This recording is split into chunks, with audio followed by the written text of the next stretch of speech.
Batman 1989, movie review. Tim Burton's Batman 1989 is widely regarded as one of the most iconic superhero films of all time, and for good reason. It wasn't just a hit, it fundamentally changed how comic book movies were approached, introducing a darker, more stylized take on Gotham City, Batman, and the Joker, compared to the campy, colorful depiction from the 1960s TV series. The movie follows the brooding Bruce Wayne, played by Michael Keaton, as he takes on the Joker, Jack Nicholson, who is wreaking havoc on Gotham City with his chaos-driven crime spree.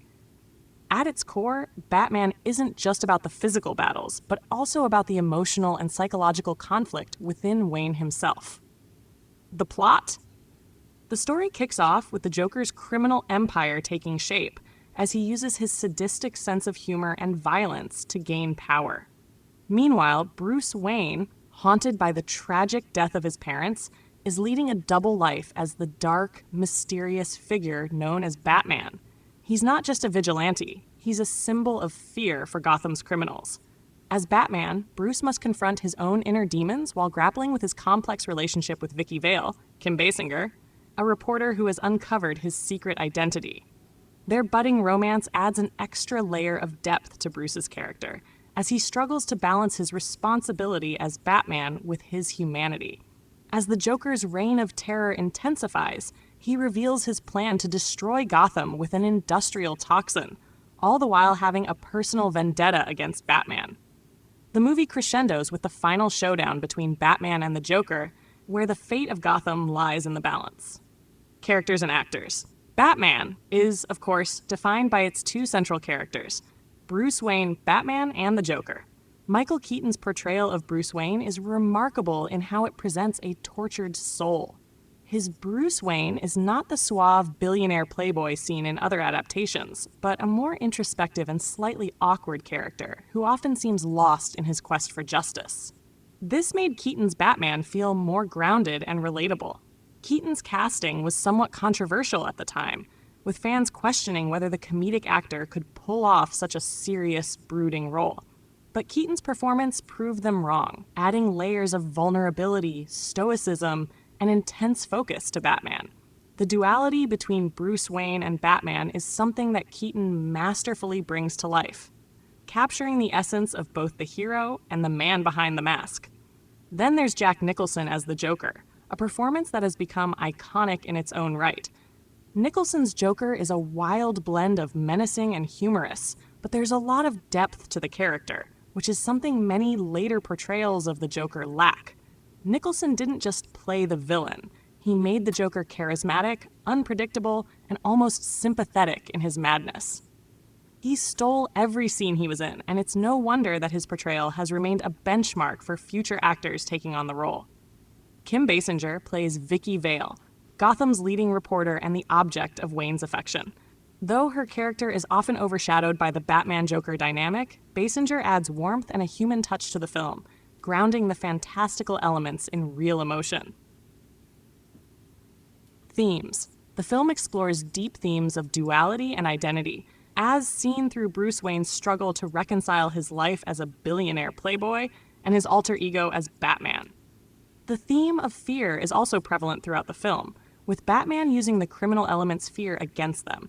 The idea that Batman is not just a man but a symbol of terror for Gotham's underworld is central to his persona. This idea would go on to influence the darker, more psychologically driven Dark Knight trilogy by Christopher Nolan. Another theme that stands out is the interplay between creation and destruction. The Joker embodies chaos and destruction, while Batman represents order and control. Both characters were shaped by tragedy. Batman's childhood trauma shaped his pursuit of justice, and the Joker's tragic backstory turns him into a sadistic villain. In a way, Batman and the Joker are two sides of the same coin, with their contrasting philosophies setting the stage for one of the greatest superhero showdowns in cinema history. Sequels and legacy. Batman, 1989, was followed by Batman Returns, 1992, which also saw Tim Burton returning as director. In this film, Burton expanded on the darker, more gothic style of the original, focusing on new villains like the Penguin, Danny DeVito, and Catwoman, Michelle Pfeiffer. While Batman Returns was darker and more surreal, It continued to build on the themes from the first film and solidified Michael Keaton's place as one of the best portrayals of Batman. However, by the time Batman Forever, 1995, came around, Tim Burton had stepped away from the franchise, and the series took on a more vibrant, colorful tone under Joel Schumacher. Keaton didn't return, and Val Kilmer took over as Batman. While Batman Forever had its moments, it marked a shift toward a more commercially appealing and less brooding version of Gotham's protector. Keaton's Batman was largely absent from the series until the highly anticipated The Flash movie in 2023. In a moment that many fans had been hoping for, Keaton reprised his role as Bruce Wayne Batman, adding an emotional layer of nostalgia and full-circle storytelling to the superhero genre. Keaton's return is significant not only because it brings back a beloved version of the character, but also because it connects the multiverse concept in the DC Extended Universe, DCEU, linking various versions of Batman across the decades. Michael Keaton's return in The Flash, 2023. Keaton's return as Batman in The Flash was one of the most talked about moments in recent superhero cinema. In the film, Ezra Miller's Barry Allen, The Flash, travels through the multiverse and encounters multiple versions of Batman, including Keaton's 1989 portrayal. Keaton's return was a gift to fans who grew up with his Batman, and his portrayal of a more weathered and experienced Bruce Wayne added an emotional weight to the film. The return is not only a fun nod to fans of the original Batman, but also an opportunity to revisit the character in a new light, fitting into the larger DCEU storyline. Keaton's performance is filled with layers of melancholy, wisdom, and wariness, showcasing a Batman who has experienced both triumph and loss. It's a moment that allows audiences to see how the character has evolved over the years, both within the universe and as part of the larger cultural zeitgeist. Conclusion: Batman, 1989, was a transformative film in the superhero genre. Tim Burton's unique direction, Michael Keaton's compelling performance, and Jack Nicholson's unforgettable portrayal of the Joker created a Batman that was unlike any other before it.